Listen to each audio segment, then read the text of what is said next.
استاد زنگی از کسانی است که خیلی تعصب داره رو بحث رمان، رو داستان و خیلی با جدیت کار میکنه و خیلی هم حساسن روی واژه‌هایی که انتخاب میکنه. وای با حال اون ویراستارایی که با این نویسنده کار کنه. یک بار دیگه تشریف بفرمایید.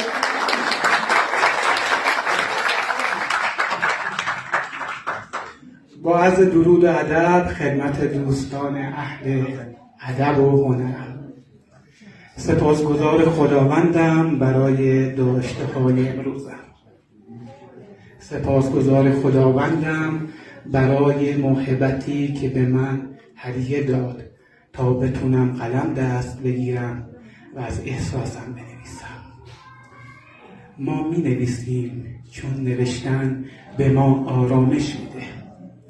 در لابلای واژه ها حضور میابیم و بالاترین کیفیت بودن اکنون را لمس میکنیم.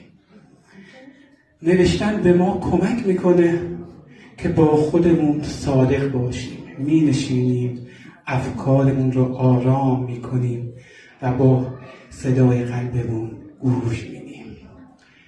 چیزهایی که در سکوت میشنویم حقایقی هستند که بر روی کاغذ میآوریم.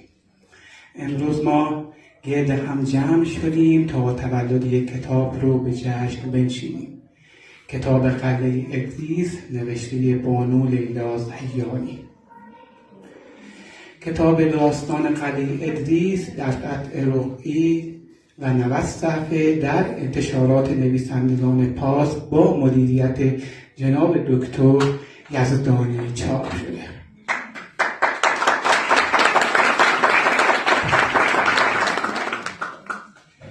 داستان کتاب داستانی افسانه‌ای است، اما برخلاف قصه و حکایت نثری معیار داره. حتی دیالوگ ها هم معیار نویسی شده و برام جالب بود.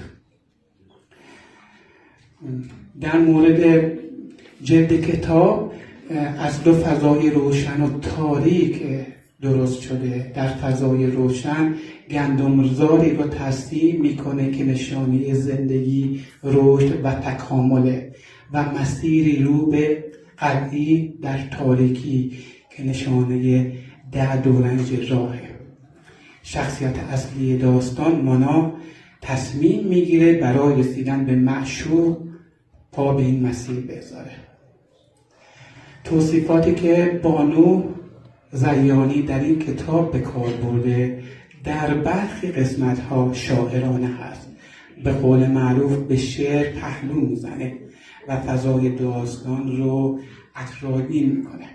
من قسمت کوتاهی از این کتاب رو میخونم و وقت رو به دیگر دوستان میدم. نسیم آرام میوزید و موهای مانا را مشاطه‌وار شانه میکرد. او غرق در شکوه زیبایی بود. به یکباره تمام ناملایمات راه را فراموش کرد. مانا با خودش گفت اینجا سرزمین گل هاست، همان جایی که مادرش برایش توصیف کرده بود. اما به راستی از آن چیزی که شنیده و تصور کرده بود زیباتر و زیباتر. چشمهایش را بست.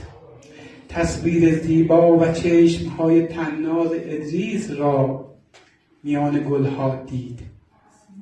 نوای موسیقی و آواز مادرش را شنید که با صدای بلبل‌ها و قناری‌ها در هم آمیخته بود. باز هم چرخیدن آغاز کرد. چرخید و چرخید و چرخید. به بانو زهیانی برای خلق این اثر زیبا تبریک میگم. سپاسگزارم که سکوت کردین و با سکوتتون به من اعتماد به نفس دادید تا بتونم صحبت کنم. حرف دیگه ندارم. بسیار عالی. تشریف بفرمایید جناب استاد زنگی.